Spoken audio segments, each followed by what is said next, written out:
گان دے اندر 7 حصے، اونٹ دے اندر بھی 7 حصے اور کٹے دے اندر بھی 7 حصے۔ انہاں حصہ داراں دے اندر کسی ایک حصے دار نے گوشت دی نیت نال پایا تے باقی 6 بندیاں دی قربانی بھی، باقیاں دی قربانی بھی کوئی نہیں ہونی ہے۔ نیت خالص ہے، اللہ دی رضا ہونی چاہیے، خالص ہے۔ یہ تو مکہ دے کافر بھی کرتے سن، وہ گوشت جانور ذبح کر کے بیت اللہ نال خون لا دیندے سن کہ رب دے قریب پہنچ گیا۔ تو اللہ نے فرمایا قرآن دے اندر، میں جانور گوشت نہ خون ہے کوئی شے نہیں میری بارگاہ دے اندر پہنچتی سوائے تہاڈا تقویٰ پہنچدا ہے۔ اور وہ ایک جانور ہے، گائے اونٹ ہے جن نے 7 حصے ڈالے جاندے نے۔ اگر کوئی صحابہ دا منکر ہے، نبی پاک دی آل دا منکر ہے، اصحاب دا منکر ہے، ازواج دا منکر ہے، اہل بیت دا ایک بندہ بھی منکر ہے، قربانی کسی دی جائز ہے، باقی بھی قربانی جائز نہیں جے۔ یعنی اگر کوئی بندہ سمجھ لگ رہی ہے نا، بندہ کوئی صحابہ دا منکر ہے، نبی پاک دی آل دا منکر ہے، کوئی اور کوئی منکر ہے نبی پاک دا، وہ حصہ پاندہ ہے، باقی 6 حصے بھی قربانی گئے۔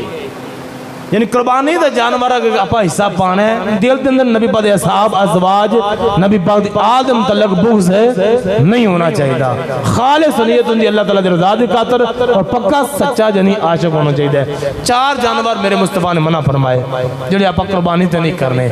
ایسا میرے کریم آقا نے فرمایا جانور جندا کانا پن زہر ہے، دورو جانور لگ رہے کانا جانور ہے، موٹا دادا بھی ہے تو اس کانے جانور دی قربانی جائز نہیں۔ ایسا جانور دوسرا میرے آقا نے ارشاد فرمایا لنگڑا ہے، جندہ لنگڑا پن زہر ہے، دورو لگ رہا ہے وہ لنگا کے آ رہا ہے، فرماندے نے اے بھی جانور دی قربانی جائز نہیں۔ تیسرا جانور ایسا بیمار ہے جن دی بیماری دورو پتہ لگ رہا ہے کہ جن اندر عیب ہے، اندر جانور دے اندر بیماری ہے نظر آ رہی ہے، اس جانور دی قربانی جائز نہیں۔ چوتھا وہ جانور جنہاں اتنا زیادہ کمزور ہے، ہڈیاں دے مغز نہیں، کچھ بھی نہیں ہے، ہڈیاں نظر آ کوئی شے نہیں ہوندے اندر، چرانگاہ دے اندر خود چل کے نہیں جا سکتا، ایسے بھی جانور دی قربانی کرنا جائز ہے۔